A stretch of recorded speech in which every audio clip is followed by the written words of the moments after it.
আসলে গত শুক্রবার আমি খুব খুশি মনেই একটা সানকুনুর পাখি কিনে এনেছিলাম মিরপুর ১ নাম্বার থেকে। কিন্তু আজকে সকালেই আমার সাথে একটা বড় দুর্ঘটনা ঘটে। আমার পাখিটি আজকে মারা যায়। আমি পাখির মারা যাওয়ার কোনো ভিডিও এখানে এড করছি না। কিন্তু আমি একটা ভিডিও নিয়েছিলাম গত শুক্রবারের, ভেবেছিলাম ওটা পেজে আজকে আপলোড করব। YouTube চ্যানেলে অলরেডি আপলোড করা আছে।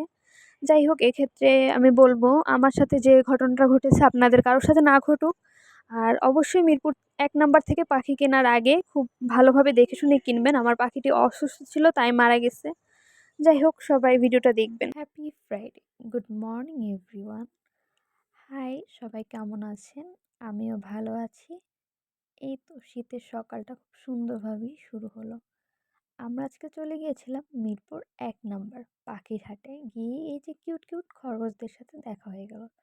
তারপর এই যে কোকো, দেন এই যে ম্যাঙ্গো, আমের মতো সুন্দর, তাই না? ওরা কি সুন্দরভাবে বসে আছে দেখুন তো। আর তারপর দেখলাম কিছু কবুতর। আচ্ছা, আমরা যারা পাখাল আছি তারা বোধহয় পাখি খুব বেশি পছন্দ করি। এই যে আরেকজন দেখেন, পাখি বিক্রি করতে এসে ঘুমিয়ে পড়েছে বেচারা। তারপর আবার দেখলাম এক ঝাঁক সানকুনুর। দেন দেখা হয়ে গেল ওই যে মিঠুর ফ্রেন্ডদের সাথে। এই তো সানকুনুরের বেবি, আর এই যে একটা গুলটু। এই যে মিরপুর ১ নম্বর পাখির হাট কিন্তু খুবই ভিড় হয়। তারপর আবার উৎসববাবু কি যেন খেয়ে নিল। দেন আমরা আবার পাখি দেখছিলাম। এই যে একজন আরেকজনকে কি সুন্দর করে আদর করে দিচ্ছে। তারপরেই তো এ বলল এ নাকি গোল্লার বউ হবে। যে ছেলের জন্য বউ দেখতে গিয়েছিলাম বললাম না, আজকেও ভাবলাম যাই ছেলের জন্য একজন বউ পাই কিনা দেখে আসি। দেন এই তো কাঁচা মিঠে আম আর এই রোজেলা, ভাই আমার যে কি পছন্দ হয়েছে। দেন আর কি করার, যেহেতু গেছে ছেলের বউ আনতে, ওকেই নিলাম। তারপর চিন্তা করলাম যে ছেলের বউ ঘরে তুলবো আর সেলিব্রেশন হবে না, তা কি হয়। একটা হাঁস নিলাম, তারপর আবার মোরগ লড়াই দেখলাম।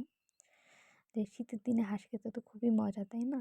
দেন হাঁস নিয়ে আমরা আবার একটা অটো করে এই যে কাঁচা বাজার থেকে বাসার উদ্দেশ্যে রওনা দিলাম। আর এই যে উনি কিন্তু খুব খুশি, যেহেতু ছেলের জন্য বউ নিয়ে যাচ্ছে তাই সবাই খুবই খুশি। আমাদের গোল্লার বউকে আপনারা এখন খুব তাড়াতাড়ি দেখতে পাবেন। এই তো বাসার দিকে রওনা দিলাম, টুকটুক করে বাসায় চলে যাচ্ছি সবাই। আর এক মুখ হাসি, কিন্তু এসে দেখি লিফট মানে অচল, লিফটের সার্ভিসিং চলছে। তাই না, আর কি করার, উঠে আসলাম আর গোল্লাকে তার বউর সাথে দিলাম যে দেখো শুক্রবার তোমার জন্য বউ নিয়ে এসেছি, কেমন পছন্দ হয়েছে কিনা। তার পছন্দ হয়েছে, দেখালাম।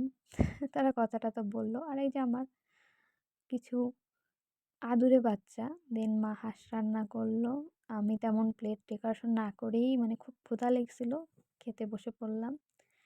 বিকেলে মা আবার চটপটি রান্না করছিল, আমি হাঁসের মাংস দিয়ে আবার চটপটি খাইছি। আর ভাই মা যে কি মজা করে রান্না করে, ট্রাস্ট মি, খুবই মজা হয়েছিল। দেন রাত্রে কি করব, ফ্রাইডে যেহেতু সারাদিন খুবই মানে শুয়ে বসে কেটেছে, এজন্য রাত্রে একটু গান শুনছিলাম, দু একটা মুভি দেখলাম। রাত পুরো কাভার করে দিছি দেখতে দেখতে। দেন ভোরবেলা ভাবলাম এখন একটু ঘুম দিই। তারপর আমি ঘুমিয়ে পড়লাম। টাটা, সবাইকে ভালো থাকবেন।